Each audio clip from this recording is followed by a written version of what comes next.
ubushakashatsi twakoze bujyanye n'abana batwara inda imburagihe twasanze ko ari ikibazo gikomeye cyane muri sosiyete nyarwanda kuko imibare igenda yiyongera cyane. Ibyo rero bigaba biteye impungenge kuko aba bana batwara inda hakiri kare usanga kenshi badashoboye gukomeza amashuri yabo, usanga ubuzima bupfuye ndetse n'imiryango yabo ugasanga habayeho ingaruka zikomeye kuko habaho amakimbirane mu ngo. Iyo umubyeyi atanezerewe n'ibyabaye usanga ayo makimbirane atashobora kuba yatuma umuryango utera imbere.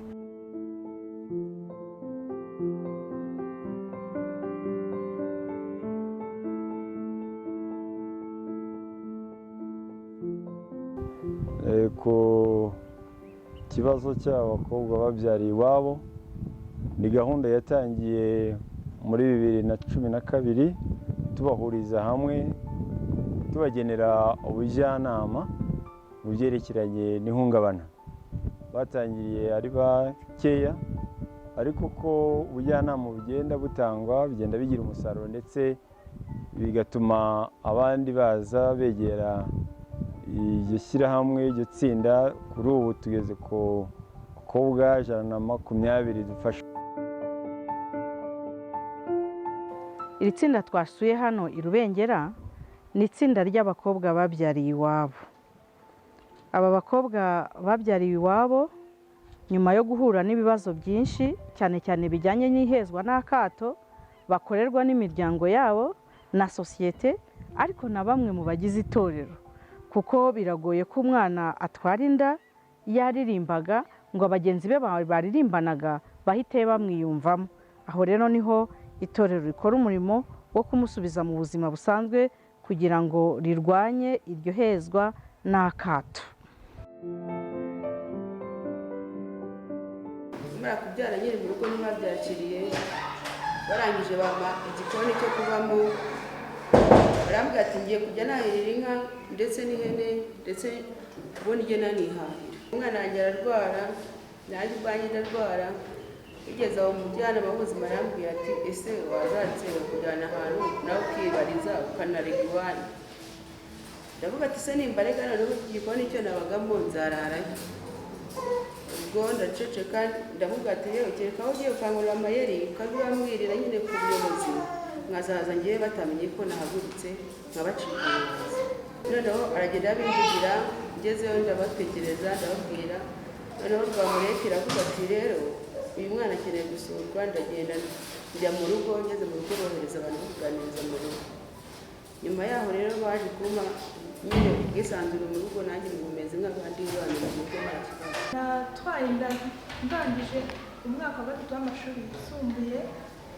Maze gutwara inda nahuye n'ibibazo bikomeye kuko mu rugo ntibari bwemere kunsubiza ku ishuri, kandi n'uwo twari twabyaranye nawe ntiyari bunsubize. Ku bw'amahirwe y'Imana naje kumva yuko umushinga uri kurihira abana bacikirije amashuri, kandi bamfata muri abo bacikirije amashuri. Bandihira amashuri, barandihira, bampa ingurube. Iyo ngurube bampaye yangejeje kuri byinshi, bayimpaye ari imwe ariko umaze kuzigeraho ari enye. Nasamye niga mu wa kabiri wanjye, ndayigana mu rugo naranze kubibabwira. Noneho maze kubibabwira, amaze kumenya baransibagerera, baranyirukana, bakajya baranca ngo ngende ku mugabo wanjye. Umugabo wanjye namubwira ati ubu ntabwo bishoboka ngo njye kuba mu rugo, bakajya bandaza hanze nkaharara, bakanyima n'ibyo kurya nkanarara hanze, ariko ubu barabyakiriye. Yewe ntwite mu rugo barabimenye, bamaze kubimenya mama aza kuba yahura n'ingorane bitewe n'uko papa nawe atabashije kuba yabyakira. Biba ngombwa ko njya kwa mukuru wa mama.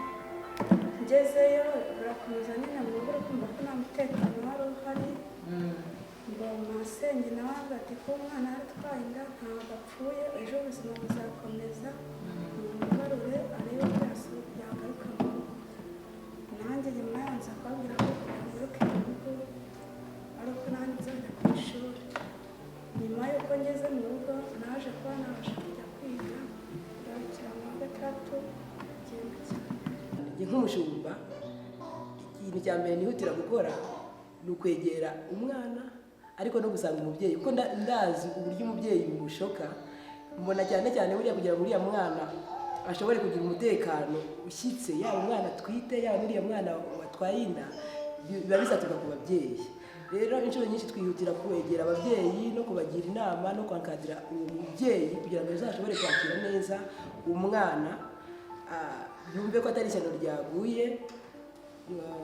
Tugendeye no ku ijambo ry'Imana, biba bisaba nyine ko umubyeyi umuganiriza ukamwumvisha ko umwana yahuye n'ikibazo ubuzima bukomeza kandi ko akwiye kwakirwa neza kugira ngo n'uriya mwana twite nawe azabashe kuvuka afite umutekano. Ikintu nshimira itorero ari uko ryambaye hafi mu ababyeyi banjye batambaye hafi, abaturanyi, inshuti, abavandimwe, ibyo batankoreye itorero ryarabinkoreye.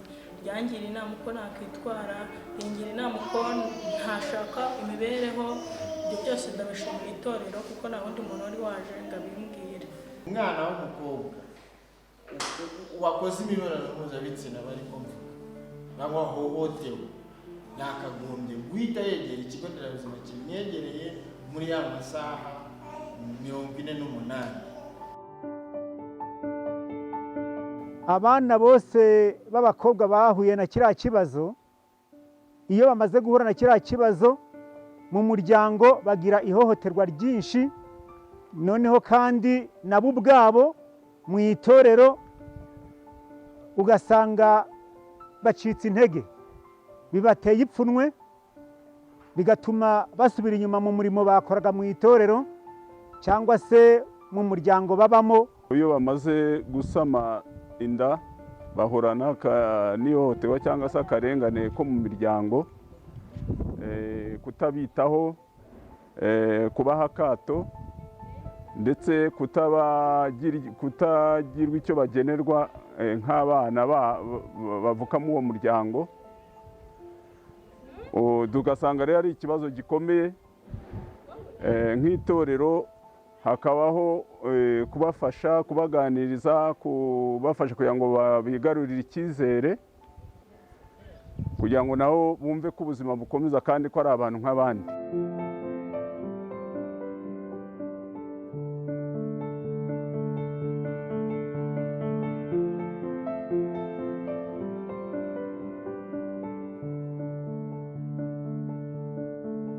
Mu buryo bwo gukemura iki kibazo cyangwa guhangana nacyo, twifashisha kubashyira mu matsinda agamije kubitsa no kugurizanya.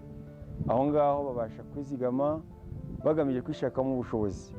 Tubafasha kubyerekeranye n'ubuhinzi bw'imboga n'imbuto. Aho nabo babasha gukuramo tumwe mu tubafasha, umutungo umwe ubafasha guhangana n'ibyo bibazo byo kwita ku bana babyaye. Tubafasha ku matungo magufi, nayo bafasha kubona ifumbire ndetse no kubona amafaranga akomeza kubafasha guhangana n'icyo kibazo.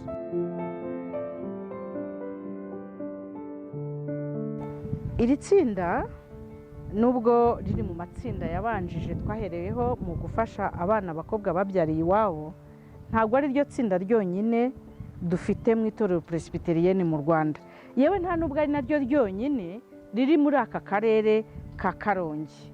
Ni ukuvuga ngo rero hari andi matsinda, ariko ikigaragara ni ikibazo cyo kubafasha mu buryo bufatika kigenda kigaragara ni amikoro. Kuko itsinda nk'iri nk'uko mwabibonye, mwasuye aho bakorera, mwabonye aho bigira ubudozi, mwabonye imashini zihari, mwasuye ubworozi bwabo bw'inzuki ndetse n'ubundi bworozi bafite mu ngo iwabo. Kimwe kandi ni uko iyo turi hano nta nubwo bafashwa muri ibyo ngibyo gusa, bafashwa no mu rwego rw'ubuzima.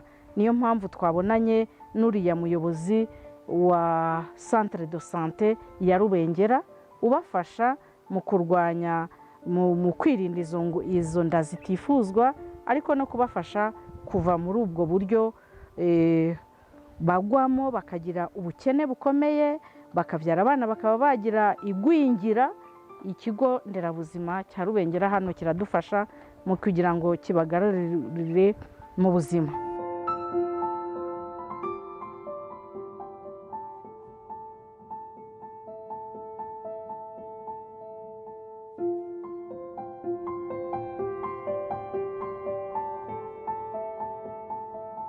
Mu by'ukuri iki gikorwa uyu munsi twacyakiriye neza cyane ko twatangiriye ku mahugurwa, kandi amahugurwa yakanguriraga abana bacu, urubyiruko rwacu kugira ngo rubashe kwikura mu bibazo rugenda ruhura nabyo hato na hato byo gutwara inda zitateganijwe ndetse no gushaka uburyo bwo kwiteza imbere.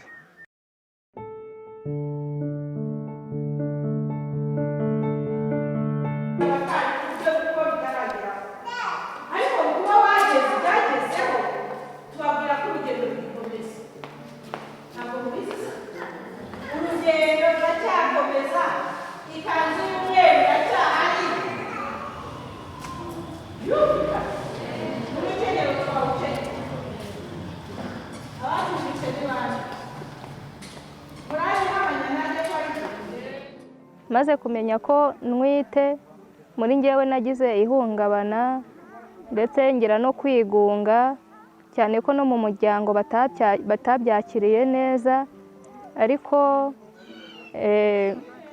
abakristo bakomeza kumba hafi, bakajya bansura, bakanganiriza, bakanyereka ko ngomba gutuza ndetse nkaniyakira.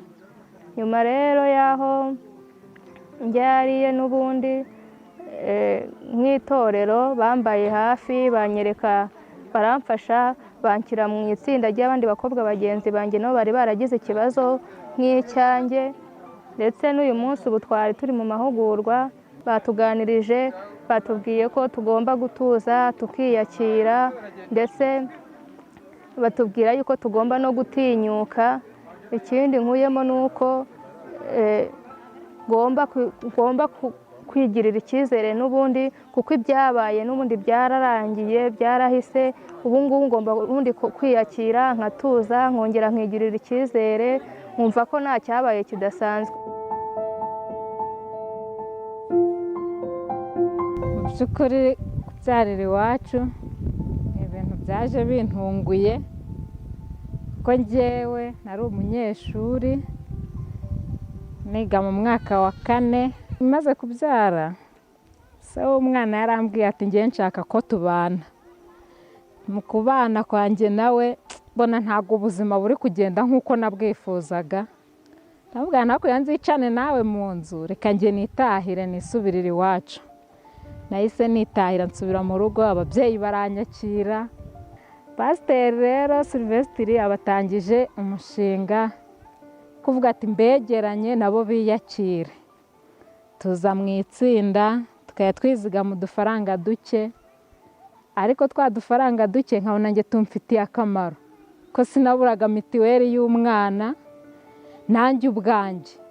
Ubwo rero nakomeje kwiyakira, nyuma nza kubona uza kumbwira ati ndagukunda, ndetse tunakora ubukwe, dukora mariage, no mu murenge turasezerana.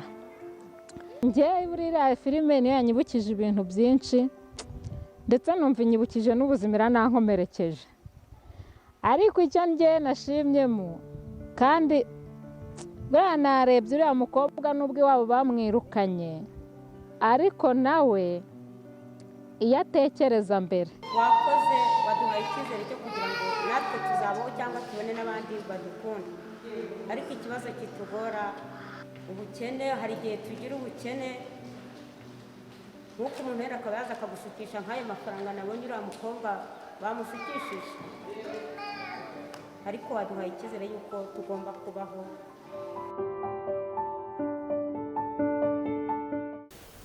Yenye tumi naweza ongeza ni kukwambia msikangu, usitikake lala na wanaume. Ukakutana na mwanaume au ukatembea naye unabeba mimba, na mwenye hasiki yake bazazi, tunakuambia pacha kuelezea mavitu vya mingi, mwenye hasiki yake bazazi dunia njo namufundishaka. Icyanshimishije muri ano mahugurwa mwatanze ku bakobwa babyariye iwabo, nabonyemo inyigisho nyinshi zibahugura kandi zinabakomeza. Inyigisho ya mbere yanshimishije ni uko habaho inyigisho yivuga ngo bagomba kwikomeza, bagahagarara gitwari kandi bakigirira icyizere, kuko umukobwa wabyariye iwabo atakwiheba ubuzima ngo bavuye ko buhagarariye aho ngaho, ahubwo ubuzima bwe bugikomeza. Ubwo rero indi nyigisho nabonyemo ni nkatwe nk'ababyeyi tujya tubona abana batwite bafite inda tukavuga ngo biracitse, ugasanga abana ntitubareba neza, turabahahana.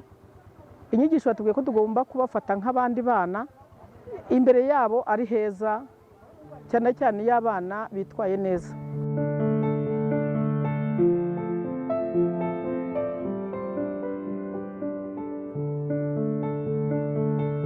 Nk'ubuyobozi rero ni igikorwa twafashe, igikorwa cy'inyamibwa, igikorwa dushima, kuko ni igikorwa kidufasha muri gahunda za leta, gahunda zo kwegera abaturage, gahunda zo guhumuriza runo rubyiruko, kuko natwe tujya tugira igihe abana nibura nka rimwe mu kwezi tukabahuza kugira ngo tubumvishe yuko nubwo bahuye n'ibyago byo kubyarira iwabo, ariko igihugu, leta irabatekereza, turabafasha.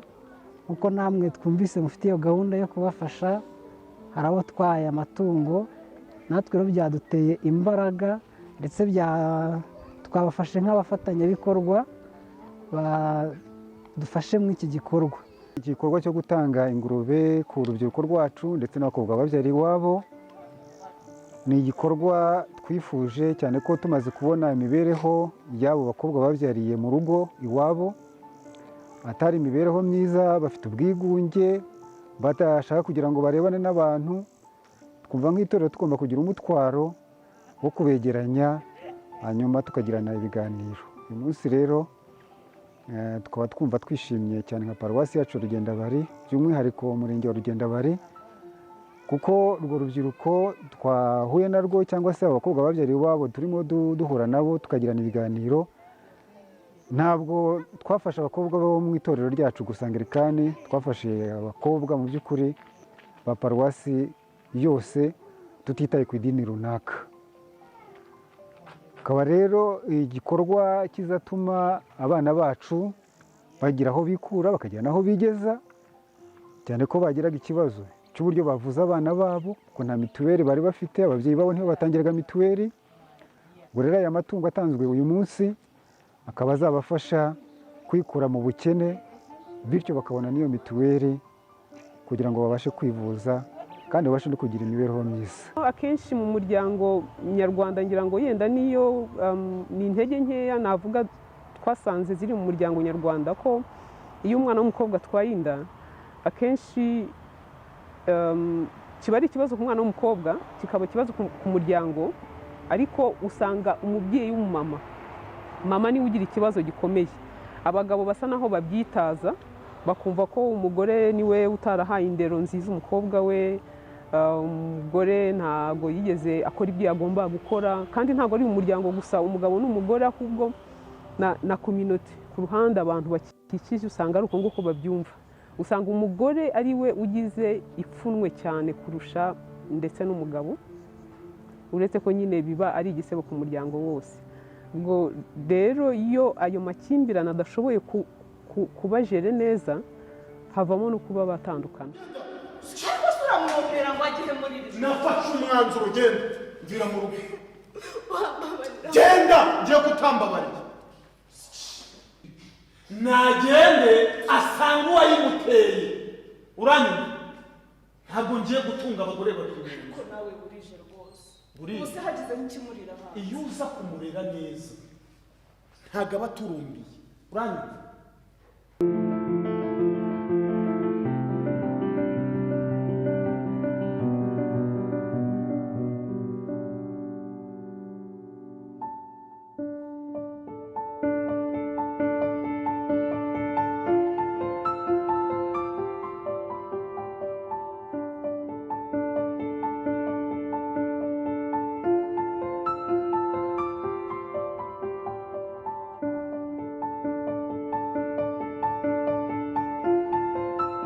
muri uyu mwaka nta statisitike mfite, izo mfite ni izo ngizo z'umwaka ushize, ariko iz'uyu mwaka nazo ngira ngo umuntu yazibona kuko ni ripoti zitangwa kenshi, nka one stop center kenshi baba bafite izo ripoti.